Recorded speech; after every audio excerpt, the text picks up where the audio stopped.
మరి కాసేపట్లో మంత్రిమండలి ఉపసంఘం రిషికొండకు చేరుకోనుంది. రిషికొండ భవనాల వినియోగంపై తుది నిర్ణయం తీసుకోనుంది. మంత్రిమండలి ఉపసంఘంలో కందుల దుర్గేష్, పయ్యావుల, డోలా, బాల వీరాంజనేయ స్వామి ఉన్నారు. రిషికొండ భవనాలను పరిశీలించి అనంతరం సమావేశం నిర్వహిస్తారు. ఆతిథ్య రంగానికి ఈ భవనాలు అనువుగా లేవని అంతర్జాతీయ హోటల్స్ గ్రూప్స్ ఇప్పటికే ప్రకటించింది. దాంతో భవనాల్లో చాలా మార్పులు, మరికొన్ని నిర్మాణాలకు అనుమతులు ఇవ్వాలని పలు సంస్థలు కోరుతున్నాయి.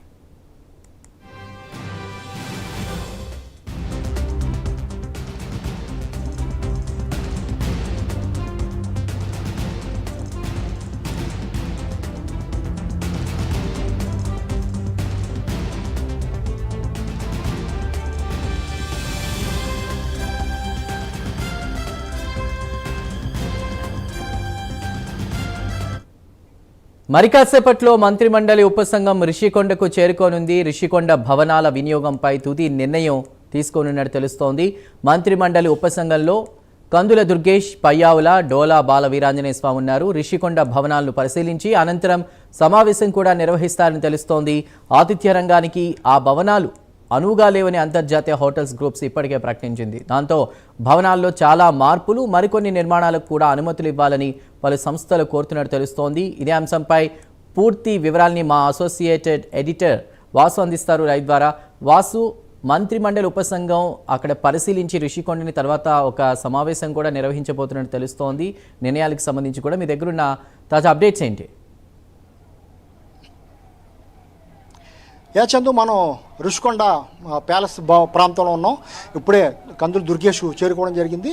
మిగిలిన మంత్రులు కూడా పయ్యావుల కేశవును, ఇన్ఛార్జి మంత్రి బాల వీరాంజనేయ స్వామి ఇప్పుడే చేరుకుంటున్నారు, మనం చూడవచ్చు.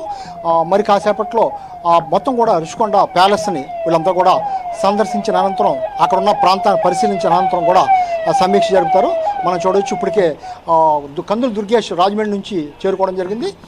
వివిధ ప్రాంతాల నుంచి పయ్యావుల కేశవు కానీ లేకపోతే వీరాంజనేయ స్వామి కానీ మంత్రులు, ఇతర అధికారులు, టూరిజం అధికారులు మొత్తం అంతా కూడా పైకి కొండపైకి వెళ్తున్నారు, ప్యాలెస్ పైకి వెళ్తున్నారు. వీళ్ళంతా కూడా పైకి వెళ్ళినంతరం కూడా మరొకసారి ఆ ప్యాలెస్లో ఉన్న పరిస్థితిని చూస్తారు. ఇప్పటికే దాదాపు 2 సంవత్సరాల నుంచి ఈ ప్యాలెస్ని ఏం చేయాలి, ఎలా ఉపయోగించాలి అనేది తర్జన పడే పరిస్థితి కనబడుతుంది. దఫాలుగా కూడా ఉపసంఘం సమావేశం కూడా కావడం జరిగింది. అయినప్పుడు కూడా తేలలేదు.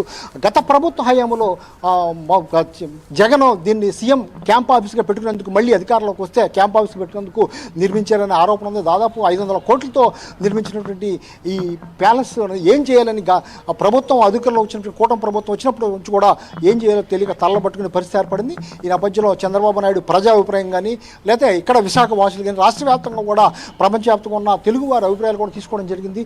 ఈ ప్యాలెస్ని ఏ విధంగా ఉపయోగించాలని ఇప్పటికే స్టార్ హోటల్ కూడా చాలా స్టార్ హోటల్ యాజమాన్యం కూడా వచ్చి చూసుకోవడం జరిగింది. ఒకవేళ స్టార్ హోటల్గా కూడా అయ్యే అవకాశం ఉందని కూడా చూసుకోవడం జరిగింది.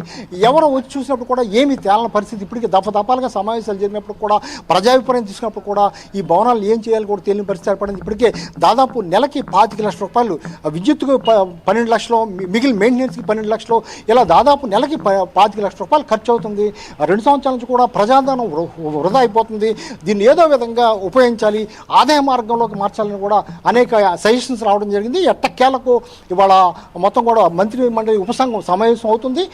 ఇప్పుడు పైకి చూసిన అనంతరం కూడా ఇక్కడ టూరిజం భవనంలో వాళ్ళు సమావేశం అవుతారు. సమావేశం అయినంతరం దీనికి సంబంధించి మొత్తం కూడా వివరాలు తీసుకుని ప్రజల నుంచి వచ్చినట్టు అభిప్రాయాలు అయితేనే లేకపోతే వివిధ సంఘాల నుంచి వచ్చే అభిప్రాయాలు అయితేనే స్టార్ హోటల్స్ యజమానులు చెప్పిన అభిప్రాయాలన్నీ తీసుకుని దీన్ని ఏం చేద్దామని ఒక నివేదిక తయారు చేసే విధంగా మొత్తం కూడా రూపొందిస్తున్నారు. ఏదైనా కూడా రుషికొండకు సంబంధించి ప్యాలెస్ సంబంధించి ఈరోజు తప్పనిసరిగా ఒక నిర్ణయం అయితే వెలువడే అవకాశం ఉంది. దీనికి సంబంధించి ఒక నివేదిక కూడా సీఎంకి ఇచ్చే అవకాశం అయితే ఉంది. Chandu. Right Vasu, thank you.